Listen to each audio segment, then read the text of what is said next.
The wind coming off the Pacific carried salt and chill, cutting through uniforms and clinging to damp skin. Dawn had barely broken when the candidates assembled on the asphalt grinder, the infamous courtyard of punishment, discipline, and unrelenting tests at the Naval Special Warfare Training Center in Coronado. Most of the men stood shoulder to shoulder, chests out, shoulders squared, eyes fixed ahead. And then there was her, Lieutenant Claire Donovan, Navy medic, the outlier. From the moment she set foot on the grinder, she could feel the invisible wall. A wall built not of steel or concrete, but of doubt. The stares were not hostile, at least not openly, but they cut deeper than any insult. A few smirked. Others avoided her entirely, as if acknowledging her would give weight to a rumor they'd rather ignore. A medic among SEAL candidates. It didn't make sense to them. It wasn't supposed to. The instructors called names with a bark that seemed to vibrate through bone. Each candidate responded with a sharp hoo-ya. Their voices cracked the morning air, filling the space with discipline and raw energy. When her name was called, she matched them, her voice steady, her chin lifted. Still, the silence that followed her echo said more than any word could. Claire had trained for this moment for years. Medical school, combat trauma rotations, deployments alongside Marines in dusty forward operating bases. Each step building her skill, her resolve. She had patched up men torn apart by shrapnel, pulled soldiers out of fire, and steadied hands that trembled with shock. But SEAL training wasn't about medicine. It was about proving you could endure hell and keep moving. It was about breaking you until nothing but grit remained. And that was where doubt lived. Doc, one of the candidates muttered under his breath as they jogged toward the obstacle course later that morning. The word wasn't affectionate. It was dismissive. A label to separate her from them. She didn't flinch.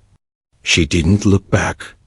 The obstacle course loomed ahead, wooden walls, ropes dangling like vipers, beams slick with morning dew. Instructors circled like wolves, shouting, correcting, punishing. The first candidate stumbled on the rope climb and was ordered to drop for push-ups. The rest of the group had to follow. Sand gritted into palms and seeped into uniforms, but no one complained. Complaints had no place here. Claire's palms burned on the rope. Her body screamed halfway up. She had trained for this, yes, but there was a difference between gym simulations and the relentless pressure of doing it with 30 pairs of eyes waiting for her to slip. She forced herself upward, breath sharp, arms trembling but steady. At the top, she paused only for a heartbeat before sliding down, boots landing hard on the sand. She didn't cheer. She didn't smile. She just moved on. Yet she caught it, the flicker of surprise in the eyes of one of her teammates. He had expected her to fall. She hadn't. The instructors didn't treat her differently. That was the point. She ran every mile. She carried every log. She dove into the surf and let the waves smash her against the sand like the rest of them. And if she slowed, even for a second, the instructors' voices cut into her like knives. "Pick it up, Donovan. This ain't med school." The men laughed the first few times, but over days, the laughter faded. She kept getting up. She kept moving. Night in the barracks was no easier. Fatigue gnawed at everyone, but fatigue made room for whispers. "She's slowing us down. She won't last a week. She's only here because they need medics attached." Claire lay in her bunk, staring at the ceiling, pretending not to hear. But every word lodged itself in her chest. She wanted to respond, to snap back that she had treated more battlefield wounds than half of them had ever seen. That she had steadied hands slick with blood while mortar rattled the walls. That she had dragged men twice her size out of burning wreckage. But she stayed quiet.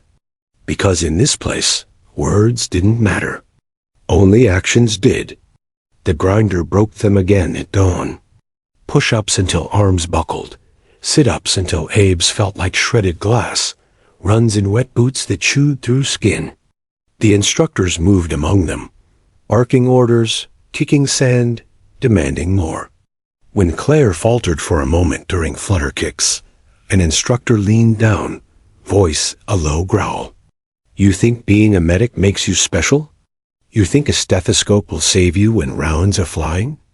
You better prove you belong here, or you'll be on the first bus out. Do you understand?" Her response came sharp and steady. "Hoo-ya, instructor." Inside, her lungs screamed. Her vision swam. But her resolve didn't crack. Weeks blurred together.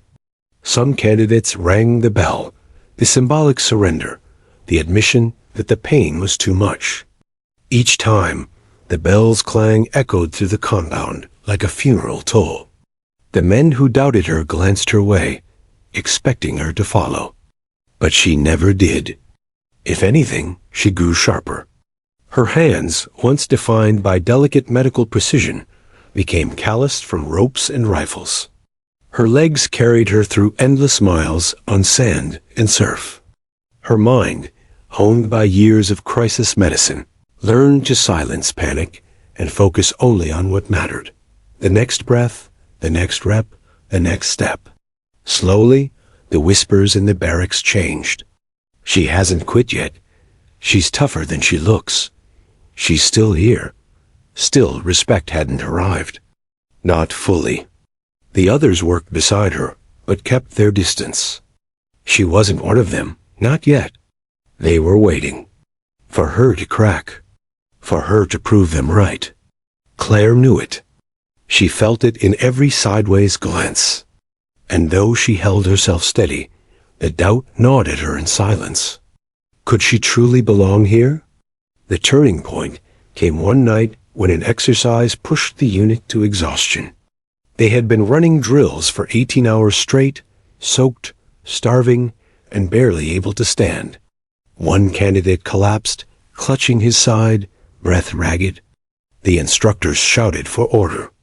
Chaos threatened to unravel the group.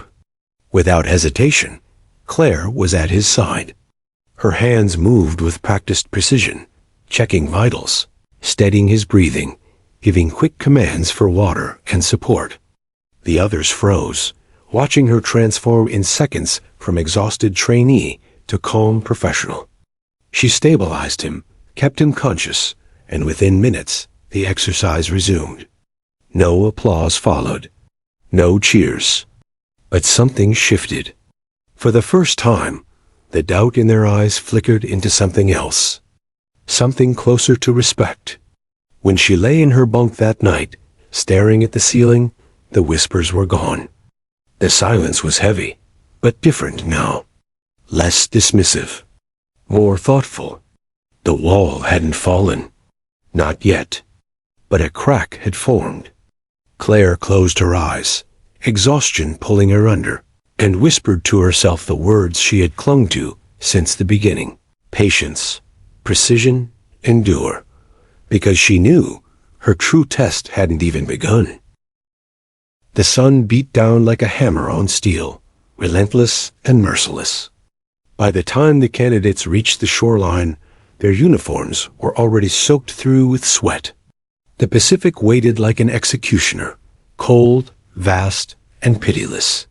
Hit the surf. An instructor barked.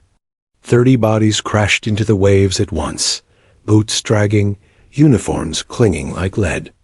The water stole their breath instantly. A shock that tightened chests and made every nerve scream awake. Claire Donovan forced herself forward, teeth clenched against the cold. She knew the surf would always be there to break them down. The real test wasn't water, or sand, or exhaustion. It was silence. Every candidate here had his own demons, but at least the men had each other. They shared glances, grins, and groans as they crawled through sand, carried logs, or ran until their legs gave out. For Claire, there were no bonds yet. She was a ghost in their formation, present but apart. She carried logs with them, sweat blinding her eyes, shoulders screaming under the weight. She dove into the surf, only to rise with hair plastered to her face and sand grinding in her teeth. And though her body moved in unison with theirs, the silence around her was louder than the instructor's shouts. No one spoke to her unless they had to. No one helped her when her grip slipped or her legs faltered. Not out of cruelty, but because she wasn't one of them, not yet. It became clear during the runs. The instructors sent them out in boots, packs heavy with sandbags, the sun high and merciless. Miles of asphalt and beach stretched ahead. The men ran in groups, finding rhythm together, encouraging one another when lungs burned. Claire ran at the edge of the formation, alone. Her legs burned, her throat felt like sandpaper, but she never slowed. She listened to the cadence of boots pounding beside her, refusing to fall behind. And still, the silence pressed in. No words of encouragement came her way. No one asked if she was holding up. She was a shadow running among men who refused to see her. That night, she sat on her bunk, pulling off her boots.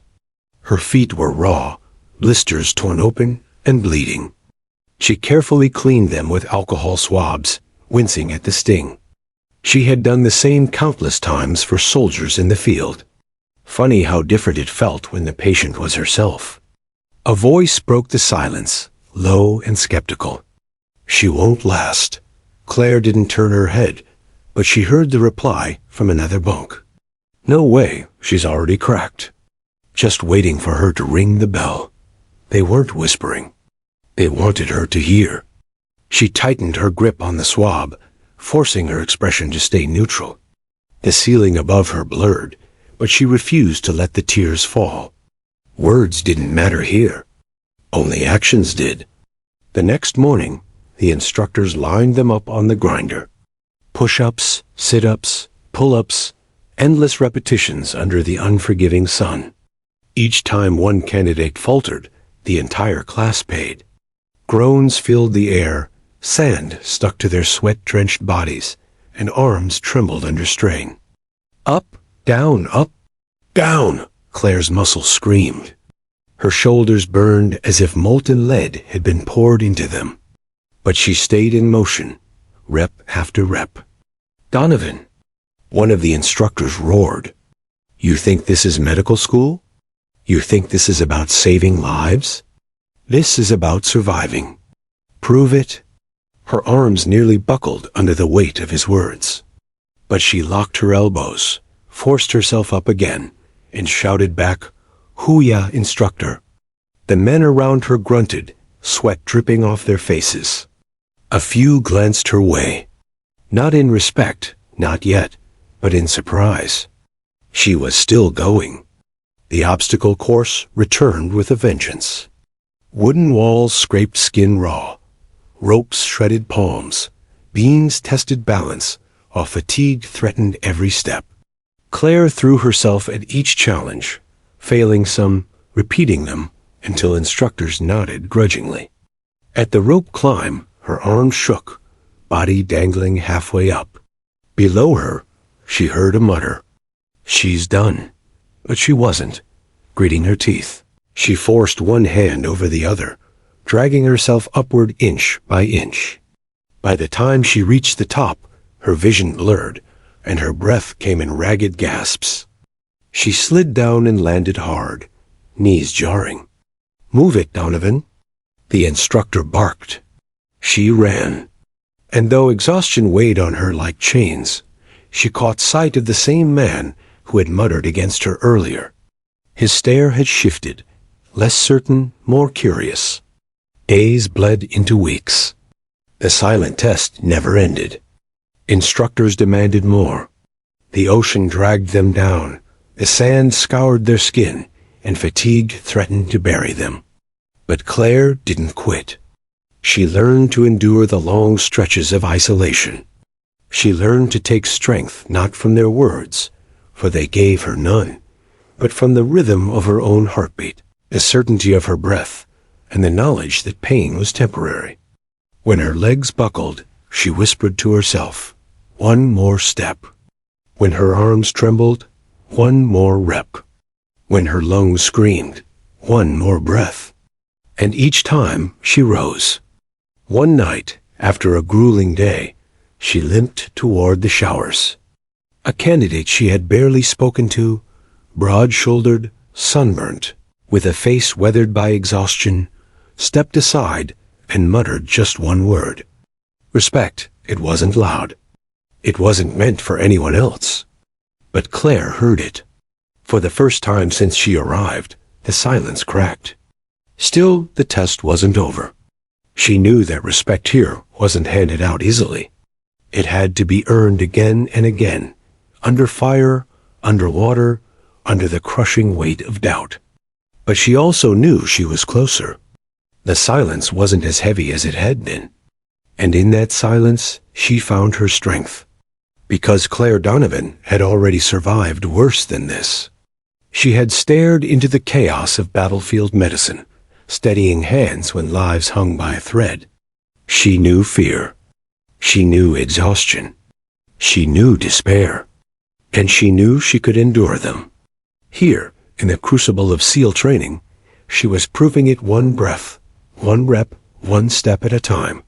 When she lay in her bunk that night, body aching from another day of torment, she didn't stare at the ceiling anymore.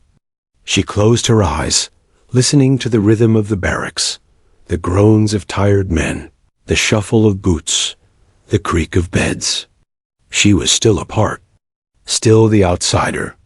But the silence wasn't rejection anymore. It was watchfulness. They were waiting to see how far she would go. And Claire Donovan intended to show them. The fire pit crackled, sparks drifting into the cool night air. It was one of the rare moments when the candidates weren't being shouted at, drenched in seawater, or buried in sand. They sat in a rough circle, wrapped in damp blankets, boots unlaced, but still on, because instructors could appear at any second. Fatigue hung heavy on the group, but men clung to stories the way drowning sailors clung to driftwood. Legends, rumors, half-truths, anything to distract from the pain. Claire Donovan sat on the edge of the circle, silent as always. She hadn't yet earned her way into their conversations, but she listened. She always listened. One of the older candidates, Martinez, leaned forward, his face lit by the orange glow of the flames. He had the look of a man who'd already seen more than most, scar across his cheek, eyes that carried too many shadows. "You ever hear of the Ghost Division?" he asked. The circle stirred. Heads turned. A few smirked, others frowned. It was a story passed around, usually late at night, when exhaustion made men vulnerable to believing in things they normally wouldn't. "Ghost Division ain't real," one of them muttered. "Just a campfire story for rookies." Martinez smiled, slow and knowing. "That's what they want you to think." Claire's ears sharpened. She had heard fragments before, whispers in the chow hall, hints during long runs. But no one had explained it fully. Martinez continued, his voice low, almost conspiratorial. "Back in the early 2000s, they say a unit was formed. Not officially SEAL team, not Rangers, not Delta. Off the books. Missions nobody else wanted to touch. Places no one admits we were ever in. They operated in shadows, cleaned up the mess when things went wrong. Fairy tales," another scoffed. But Martinez ignored him. They called them the Ghost Division. Because when they went in, they disappeared. And when they left, there was nothing left behind but silence. The flames popped, sending a crackle of sparks skyward. The silence that followed his words was thick, the kind that made men want to believe, even if they didn't admit it. Claire's mind locked onto the name. Ghost Division. It lingered in her chest like an echo, heavy with meaning. Best snipers, best medics, best operators, Martinez went on. But they weren't chosen for strength alone. They were chosen for discipline, for precision, for never breaking, no matter the circumstances. One of the younger candidates laughed nervously. Yeah, and I bet they had super soldiers too. Cyborgs with laser eyes. A few chuckles rippled through the group. But Martinez's expression didn't change. He leaned closer, voice dropping further. You ever hear about the record? 3,420 meters. That's over 2 miles. A shot so far, it seems impossible. But it happened. Ghost Division sniper. Conditions were brutal. Wind, dust, the kind of heat that warps vision. But he made the shot. Clean. Saved an entire team from being overrun. The laughter faded. Even the doubters shifted uncomfortably. 2 miles. The number itself seemed unreal, almost absurd. Yet in the silence of the firelight, no one challenged it. Claire said nothing, but her heart tightened. She understood what they didn't. It wasn't about the bullet. It wasn't about the rifle or the scope. It was about the person behind it. About steady hands, unwavering focus, patience carved out of pain. That, she thought, was medicine too. A surgeon's scalpel. A medic's bandage in a firefight. A breath held while blood pumped from a wound. It was all the same. The discipline to act with precision when chaos tried to consume you. 3,420 meters wasn't just a record. It was a metaphor. The others eventually drifted into other stories, their laughter returning as exhaustion softened the sharpness of training. But Claire kept the number in her mind, repeating it like a mantra. 3,420 meters. Over the following days, she began to notice it more. The way candidates repeated the legend in hushed tones during long runs. The way instructors didn't confirm or deny when asked about Ghost Division. The way the number carried weight, a kind of reverence, even among the toughest men. It became fuel for her. When the surf buried her in cold and her body screamed to quit, she whispered it to herself. 3,420. When her arms buckled under the log, she muttered it beneath her breath. 3,420. When her lungs burned and vision swam, she forced the words through clenched teeth. 3,420. Each time, the number steadied her. One night, after another brutal day of drills, Claire sat on the barracks floor, wrapping tape around her raw hands. The same younger candidate who had laughed at Martinez's story earlier walked past and snorted. You believe that ghost crap, Doc? She didn't look up. I believe in precision, she said simply. The man blinked, caught off guard. For once, he had no comeback. He walked on, muttering to himself, but his stride was uneasy. Claire finished taping her hands, her mind calm. She didn't need them to believe. She only needed herself to. The legend of the Ghost Division wasn't proof. It wasn't even fact. It was something greater. An anchor. Where the other candidates leaned on each other, Claire leaned on the whisper of a unit that might not exist, on a record that might be myth. And somehow, it made her stronger. She didn't tell anyone. She didn't share it. She kept it tucked away, like a secret prayer. But every time she thought about quitting, every time the silence of her teammates cut deeper than exhaustion, she whispered it under her breath, so softly no one else could hear. Ghost Division. 3,420 meters. And in those words, she found the strength to keep moving. By the time the next round of training began, something had changed in her. The doubt still circled, but her eyes carried a quiet fire the others hadn't seen before. They didn't know the source of it, but they noticed. And though they still kept their silence, some of them, just some, began to wonder if she wasn't as fragile as they once thought. Claire Donovan was no ghost, but she had found power in the whispers of one. The training compound fell silent at night, save for the restless creak of bunks and the faint hum of the Pacific beyond the dunes. It was in that silence, under dim barracks lights, that Claire Donovan found herself tracing the number again on a scrap of paper. 3,420. 3,420 meters.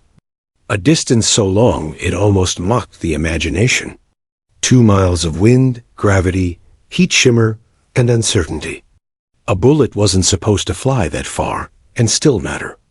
But someone in the shadows of Ghost Division, had done it. The number wasn't just an accomplishment. It was defiance against the impossible. She remembered Martinez's telling of the story. The sniper had lain still for hours, belly pressed to scorching sand, rifle steady, while an entire platoon's fate hinged on a single squeeze of the trigger. Dust storms whipped across the valley. Wind shifted unpredictably. Mirage blurred the horizon. And yet, when the moment came, a shot landed clean. No noise, no spectacle, just precision. To the men around the fire, it had been awe-inspiring. To Claire, it was something deeper. It was the embodiment of medicine in combat. When she worked on the wounded, there was no room for panic, no space for mistakes. A vein found or missed meant blood gained or lost.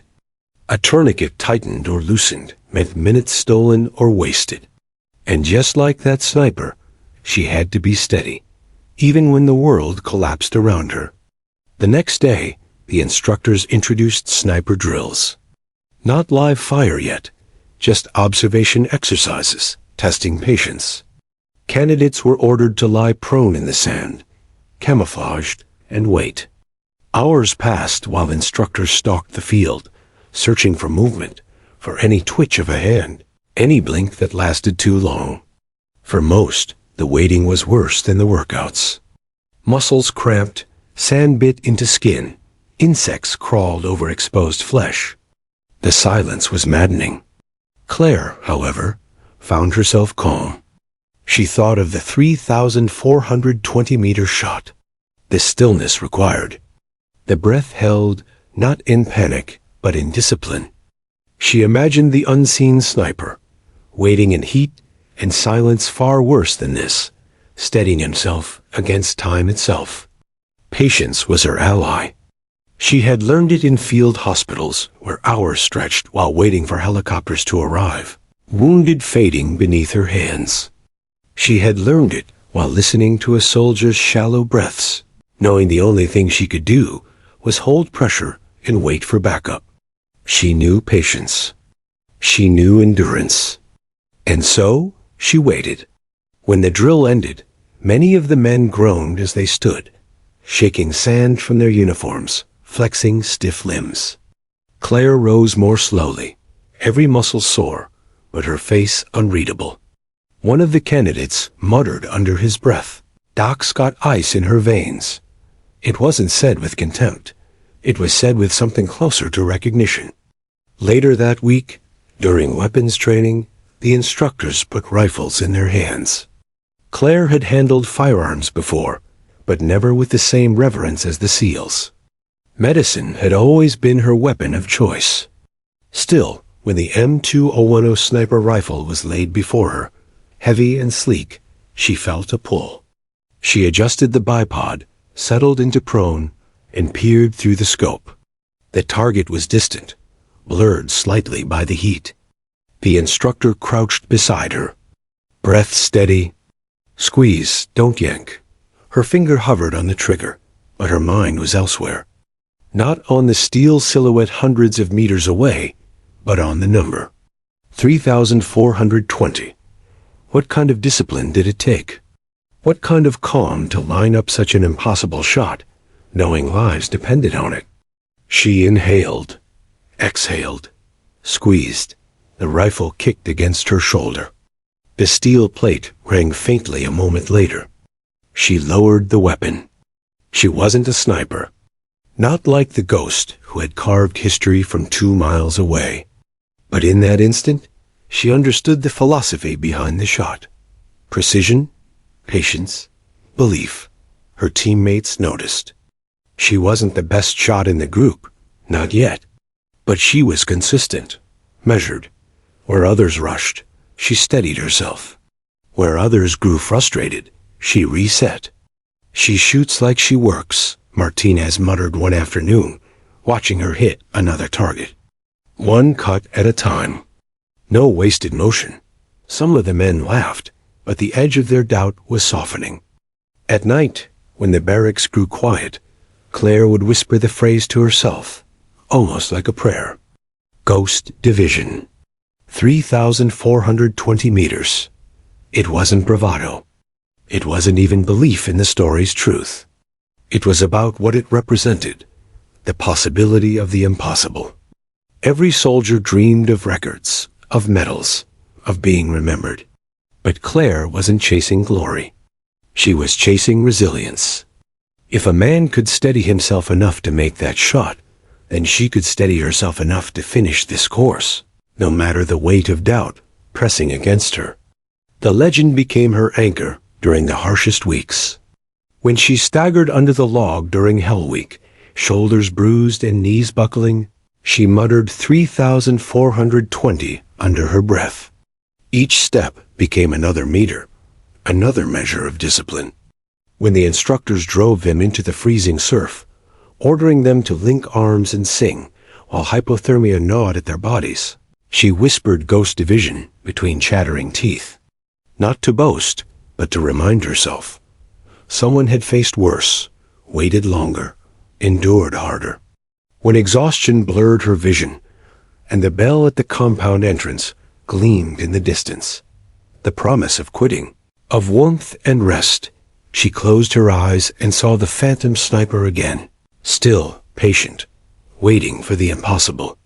And she stayed? By now, some of the men had noticed. They didn't understand it, but they saw it. Claire didn't shout, didn't swagger, didn't boast about her skills. But there was a steadiness in her, a refusal to break even when silence still hung heavy around her. She wasn't one of them, not yet. But she was no longer invisible. On a rare Sunday, while the group sat in the mess hall, Martinez caught her eye across the table. "You ever wonder," he asked casually, "if the Ghost Division story's true?" Claire didn't look away. She chewed, swallowed, then replied quietly, "Doesn't matter." The table went still. "Why not?" someone asked. "Because it doesn't matter if it's real. What matters is believing it's possible." Her words hung in the air. A few of the men exchanged glances, unsure whether to laugh or nod. But Martinez just smirked knowingly, as though he understood. That night, as she lay in her bunk, Claire thought about the record again. About how legends weren't really about the people who achieved them, but about the ones who needed them. Maybe the Ghost Division was real. Maybe it wasn't.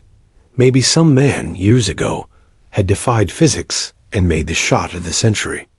Or maybe it was just a story meant to inspire men on the brink of quitting. Either way, it didn't matter. For Claire Donovan, it was enough.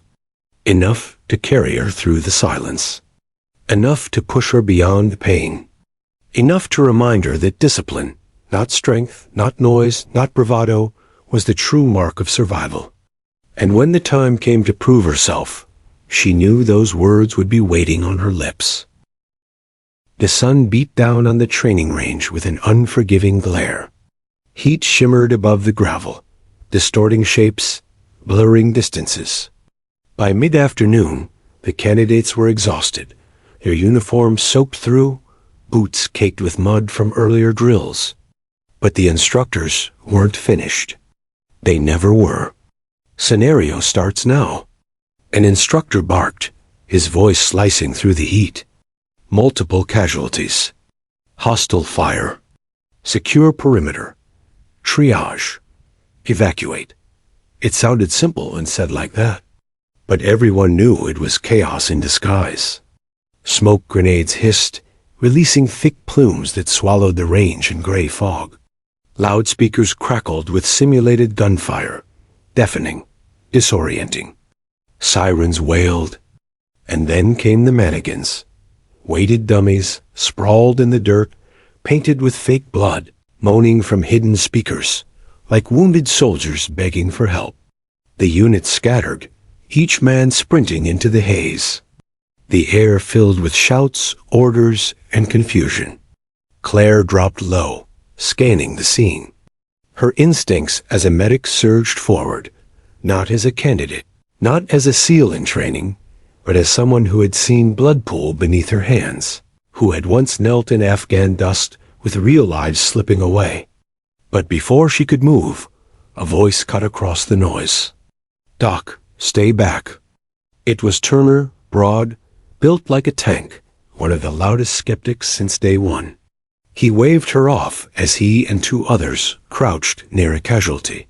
"We'll handle this. You just keep up when it's time to evac." Claire froze. The doubt wasn't new. But in the middle of the scenario, under fire, simulated or not, the sting cut deeper. Another shout. "Medic, over here." Two more dummies lay sprawled further out, smoke swirling around them. One had a fake arterial bleed, the red liquid spurting with mechanical rhythm. The candidates near them hesitated, fumbling with their gear. Claire's gut tightened. Hesitation killed. She sprinted forward, sliding into the dirt beside the mannequin. "Tourniquet," she shouted. The men blinked at her, caught between confusion and pride. "I said tourniquet." Her voice carried an edge they hadn't heard before, sharp, commanding, cutting through the noise. One of them snapped out of it, tossing her the strap. She cinched it high on the leg, twisting until the bleeding stopped. Pressure dressing. Now. They moved, almost automatically, responding to her tone. Within seconds, the casualty was stabilized. But no sooner had she secured the bandage than Turner's voice thundered again through the smoke. "Donovan, what the hell are you doing?" "We had it under control." She turned, sweat streaking down her face. He was bleeding out. "You didn't have it. This is combat training, not a damn clinic." Turner snapped. "Stay in your lane." Her jaw tightened. She wanted to bite back, to tell him she'd been in combat, had knelt in real dirt beside real men whose blood wasn't stage paint. But words wouldn't win here. Only actions. The scenario escalated. More smoke. More noise. An instructor's voice roared. "Enemy flank. Move, move, move." The unit shifted, dragging dummies toward cover. Claire grabbed one's shoulders, hauling dead weight across gravel. Her muscles burned, every step a fight. Around her, the men shouted, stumbling, tripping over each other. Another mannequin went down, simulated gunfire, hitting him mid-evac. He screamed from the hidden speaker, the sound eerie in its realism. Candidates faltered. "Medic, over here." Again, hesitation. They looked to Turner, to each other, unsure. Claire didn't wait. She dropped beside the dummy, scanning quickly. Chest wound, rapid breathing. She ripped open her kit, sealing the fake injury with practiced speed. "Airways compromised," she muttered, almost to herself, sliding the tube into place. The instructor watching scribbled something on his clipboard. The scenario dragged on, minutes stretching into what felt like hours. Sweat stung her eyes. Her arms ached from dragging bodies. But Claire moved without hesitation, without panic.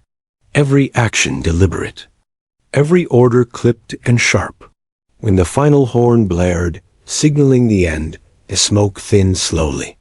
The candidates collapsed where they stood, panting, coughing, some rolling onto their backs to gulp the heavy air.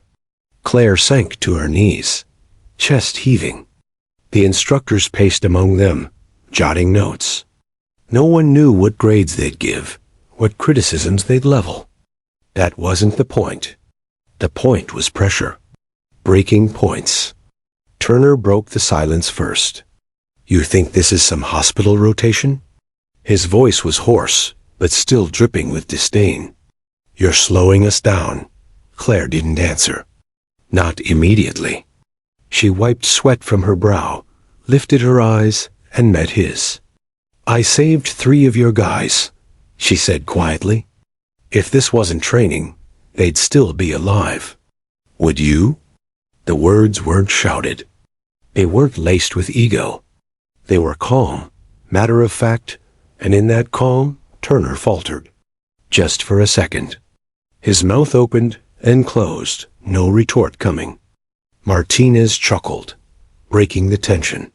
"She's not wrong." A ripple of uneasy laughter spread through the group. Some nodded, some looked away. But something had shifted. Claire hadn't proven she was the strongest.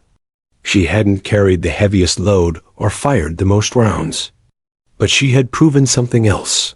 When the chaos hit, when hesitation could kill, she didn't fold. She acted. That night, in the dim barracks, she lay awake staring at the ceiling. The whispers of the day echoed around her. Turner's scorn, Martinez's chuckle, her own calm words. Doubt still lingered in the room. She could feel it, heavy and unspoken. But respect, faint, reluctant, fragile, had begun to take root. And she knew, deep down, that this was only the beginning. The real test wasn't about winning over Turner or Martinez or anyone else. The real test was enduring until the end, until the day she could whisper the words that had carried her this far, and make them believe. Ghost Division? 3,420 meters. Not a boast. Not a story. A truth. One she was determined to live. The training compound was never silent for long. There was always the sound of boots on gravel, the bark of instructors, or the groan of muscles pushed past their limits. But that night, after another punishing exercise, the silence in the barracks carried a different weight. Claire sat at the edge of her bunk, elbows on her knees, sweat-soaked shirt clinging to her back. The men around her muttered in low tones, their voices a blend of fatigue and complaint. Turner's voice, as always, cut through louder than the rest. "Doc's slowing us down," he said, not bothering to lower his tone. "She thinks putting Band-Aids on dummies makes her one of us." The words drew a few chuckles, bitter and sharp. Claire kept her eyes on the floor. "Hell," Turner continued, "next time we're under fire, she'll probably hide behind her med kit and wait for someone else to clear the way." That got more laughter.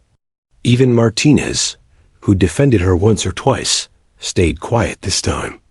Claire's hands clenched. Not in anger, but in control. She'd been here before, surrounded by doubt, dismissed before she could prove herself. And every time she'd chosen the same path, silence until action made the case. But tonight, silence wasn't enough. The following morning, the instructors set them on a new field exercise. The briefing was simple but ominous. Urban combat scenario. Civilians, hostiles, casualties. Think fast. Work together. Don't fail. The urban environment was a mock village, built from stacked shipping containers, painted to look like buildings, alleys, and narrow streets. Speakers blared gunfire, explosions, and screams. Smoke grenades thickened the air. The candidates fanned out, weapons raised, eyes scanning the windows and corners. Almost immediately, chaos struck. A civilian mannequin stumbled into the open, chest riddled with paintball rounds. Another collapsed near a doorway, simulated blood pouring from a hidden pump. "Medic!" Someone shouted instinctively. Claire sprinted forward, dropping beside the fallen mannequin. She worked quickly, sealing the wound, shouting for cover fire as she dragged the body behind a wall. But Turner was there again, jaw tight, voice cutting. "Donovan, you're dragging us down. We don't have time for your hospital games." His words carried in the chaos, loud enough for others to hear. Heads turned. Doubt resurfaced like a shadow. Claire froze for half a second, her hands still pressing against the mannequin's chest. She felt the weight of their stares, the instructors watching from hidden vantage points, the pressure pressing in like a vice. And then, quietly but firmly, she whispered, "Ghost Division. 3,420-meter record." At first, no one reacted. Turner blinked, confused. Martinez frowned. A couple of others exchanged glances. "What the hell does that mean?" Turner snapped. Claire's eyes lifted, calm, unshaken. "It means discipline outlasts doubt. Someone, somewhere, made a shot no one thought was possible. They didn't do it by bragging. They didn't do it by shouting. They did it by being steady when it mattered most." Her voice wasn't loud. It didn't need to be. The words cut through the noise, sharp as a blade. She turned back to the mannequin, finishing the bandage, her movements crisp and certain. "You can doubt me all you want, but when lives are bleeding out, you'll want me steady. And I will be." The silence that followed was louder than the simulated gunfire. The scenario pressed on. They cleared rooms, dragged bodies, exchanged fire with instructors firing paintballs from hidden windows. Every candidate was drenched in sweat, and nerves stretched thin. But something had shifted. When Claire gave an order, "Cover that corner," or "Tourniquet now," men obeyed without hesitation. When she moved into danger, Martinez followed close behind, covering her flank. Even Turner, though still scowling, kept pace instead of trying to push her aside. The phrase lingered in the air, haunting them. Ghost Division. 3,420-meter record. It was no longer just her whisper. It was becoming theirs too. By the end of the exercise, the candidates collapsed against the walls of the mock village, chests heaving. Instructors moved among them, taking notes, saying little. The silence stretched long after the last smoke grenade had burned out. Finally, Martinez broke it. He glanced at Claire, his face streaked with sweat and grime. "Ghost Division, huh?" She didn't look up from cleaning her hands, but the faintest smile tugged at her lips. "It's not about the shot. It's about proving the impossible is possible." Turner grunted, shaking his head. But he didn't argue. Not this time. That night, back in the barracks, the mood was different. The men still muttered, but not about her. Not in the same way. Turner stayed quiet, lying back on his bunk with arms folded, eyes on the ceiling. Martinez hummed softly, cleaning his rifle, a grin tugging at the corners of his mouth. And Claire? She sat again at the edge of her bed, elbows on her knees, staring at the floor. Only now, the weight pressing on her chest wasn't doubt. It was something else. She had spoken the words aloud, the phrase that had been her anchor, her mantra. And for the first time, she had seen them land, not just as a whisper to herself, but as a message to others. It was risky. She knew that. SEALs didn't respect stories. They respected results. But somehow, the legend of the Ghost Division had seeped into the room, wrapping itself around them all. And maybe, just maybe, it had bought her a little more time. As lights went out and the room fell into uneasy quiet, Martinez's voice floated across the dark. "Doc?" Claire didn't answer at first. "You keep that Ghost Division thing in your pocket," he said. "Guys like Turner, they'll test you till the end. But you keep steady like that, they'll have no choice but to follow you." Claire lay back, staring into the darkness. Her lips moved silently, almost a prayer. Ghost Division. 3,420 meters. And for the first time, the words didn't feel like hers alone. The days bled together in a cycle of exhaustion, sweat, and sand. Every morning, the candidates stumbled awake to the sound of whistles and shouts, their bodies screaming for rest that never came.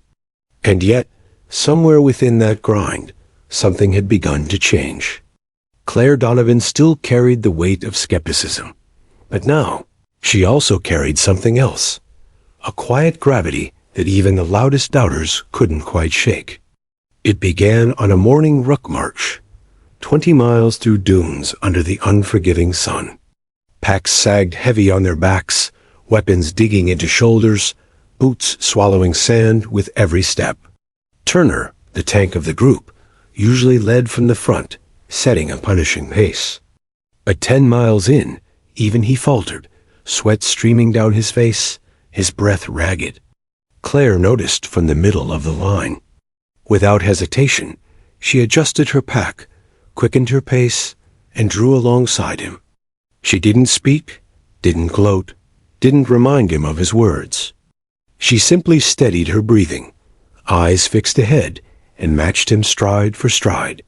By mile 15, Turner's face was a mask of pain. Claire slid her hand beneath his elbow, just long enough to keep him upright when he nearly stumbled. He jerked away, pride bristling, but he didn't fall. And he didn't quit. When the march finally ended, candidates collapsing in the sand, Turner didn't look at her. But later, as they cleaned their rifles in the barracks, his voice was quieter than usual. "You didn't have to do that," he muttered. Claire shrugged. "Neither did you. It wasn't forgiveness. It wasn't friendship. But it was the first crack in his wall." Another shift came during a night navigation drill. The team split into pairs, tasked with finding checkpoints scattered across miles of dense terrain with nothing but compasses and dim red flashlights. Claire was paired with Martinez. They moved silently through the brush, a distant ocean breeze rustling the leaves. Martinez, ever the joker, whispered at one point, "Think the ghost division's out here watching us?" Claire smiled faintly, scanning the compass. "If they are, they're laughing at how slow we're going." Hours passed, their legs heavy, eyes straining in the dark. At one checkpoint, they found another pair struggling, one candidate with a twisted ankle, hobbling badly. Claire knelt immediately, assessing the injury. It wasn't serious, but it could end the man's chance at completing the course if he slowed too much. She tore a strip from her shirt sleeve, binding the ankle tightly, and leaned in. "You can finish this. Shorten your stride, lean on him," she said, nodding to his partner. The man's eyes flickered with determination. They pressed on. When Martinez and Claire reached the final checkpoint, they weren't the fastest, but they weren't the slowest either. And behind them, the injured man hobbled across the line, refusing to quit. The instructors didn't praise Claire. They never did. But the look on the candidate's face, gratitude, fierce and unspoken, spread quietly among the others. By morning, whispers ran through the barracks. Doc got him through. She patched him up on the move. Didn't even slow down. Respect wasn't handed to her. But piece by piece, it was being earned. The true test came a week later, during a live-fire drill in the kill house. Wooden walls, narrow hallways, and targets popping out without warning. The candidates moved in teams, clearing rooms with precision and speed. Claire's team stacked at the door, rifles raised, adrenaline pounding. The instructor's voice roared, "Move!" They burst through, gunfire cracking, targets falling. But halfway through the second room, Martinez stumbled, his boot catching on uneven flooring, his body pitching forward. He went down hard, his rifle clattering. In an instant, Claire's instincts surged. She fired 2 controlled bursts, dropping the targets that had popped from the corners, before crouching to yank Martinez upright. "On your feet," she snapped. He grinned sheepishly, grabbing his weapon. "Thanks, Doc." The rest of the team covered the door, moving seamlessly again. They finished the course slower than expected, but without a single casualty. When the horn sounded, Turner muttered, "Hell of a save." It wasn't said with sarcasm this time. It was said with something closer to acknowledgement. That night, as they ate in the mess hall, the mood was lighter. Martinez leaned across the table, smirking. You know, Doc, if you keep this up, we're going to have to actually trust you. The men around him chuckled, but there was no malice in it. Even Turner's lips twitched into what might have been the beginnings of a smile. Claire didn't laugh. She just raised her spoon, eating quietly, the faintest trace of satisfaction in her eyes. Still, respect in the SEALs wasn't a straight line. There were setbacks, moments when doubt returned like a shadow. When she stumbled during an obstacle course, Turner shook his head. When she hesitated a split second too long during a breaching drill, someone muttered that maybe she wasn't cut out for it. But each time, Claire answered not with words, but with steadiness. She patched blisters without complaint. She carried packs heavier than her frame should have allowed. She worked through bruised ribs without limping, refusing to give them the satisfaction of weakness. And little by little, the whispers changed. Not she's slowing us down, but she doesn't quit. Not she's just a medic, but she's one of us. The real shift came unexpectedly, during a rare few minutes of downtime. The men sprawled in the shade, boots off, water bottles in hand. Martinez, always the storyteller, leaned back with a grin. Hey, Doc, he said. Tell us about that Ghost Division thing again. Claire glanced up, wary. It's just a story. Yeah, but the way you said it. It stuck. He shrugged. Hell, I think about it when I'm about to quit. Makes me wonder what else is possible. Turner, sitting nearby, didn't mock him. Didn't scoff. He just sipped his water, eyes thoughtful. For the first time, Claire felt it. Not just tolerance, not just the absence of doubt, but respect. Earned the hard way, piece by piece, until it couldn't be ignored. That night, lying in her bunk, Claire whispered the words again, barely audible. Ghost Division. 3,420 meters. But this time, she wasn't whispering it for herself alone. This time, she was whispering it for the team. For the men who were finally, reluctantly, beginning to see her not as the medic who had intruded on their world, but as someone steady, someone unshakable, someone they might just trust when the real bullets started to fly. The final days of training carried a strange rhythm, harder than ever, yet somehow lighter. Harder, because the instructors seemed determined to grind the last ounce of energy out of every candidate. Lighter, because for the first time, Donovan felt she wasn't dragging an invisible anchor of doubt everywhere she went. She had earned her place, not with loud victories, but with the quiet persistence that carried her through each hour, each drill, each impossible moment. It showed on the final ruck, 40 miles under crushing loads, legs screaming, backs bent beneath the weight. The sun rose and fell, rose again, and still they marched. Men fell out along the way, their bodies broken, their minds unwilling to push another step. Each time, the instructor's whistles cut the air, the dreaded bell waiting back at camp for another soul who couldn't endure. Claire kept moving, not fast, not at the front, but steady. Her lips whispered the words over and over, carried only for her. Ghost Division, 3,420 meters. Each step was another meter. Each breath another trigger squeeze. Martinez fell into stride beside her, his face drawn but eyes glinting. You still talking to your ghosts, Doc? She didn't look at him, didn't break pace. Keeps me moving. Hell, he muttered with a half grin. Keeps me moving too. And then, quietly from behind them, another voice joined in. A whisper. Turner's. Ghost Division. 3,420. Claire's chest tightened. She didn't turn, didn't break her rhythm. But she heard it. A chorus, soft at first, then spreading through the line as exhaustion threatened to crush them. One by one, candidates whispered the phrase, not loud, not shouted, but steady. By the time they crossed the final stretch, the mantra was no longer hers alone. The instructors, of course, never acknowledged it. They didn't praise. They didn't explain.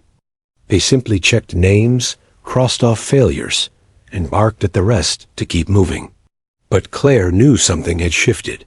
The phrase had slipped out of her hands and into theirs. Graduation came weeks later, a blur of salutes, uniforms pressed, crisp and brass, handing out tridents to men who had survived the impossible. When her name was called, Claire walked forward with calm steps, the weight of the pin in her palm heavier than she had imagined. Not because of the medal itself, but because of what it meant, that every doubt, every whisper, every shadow had been met and overcome. For a moment, she allowed herself a rare smile.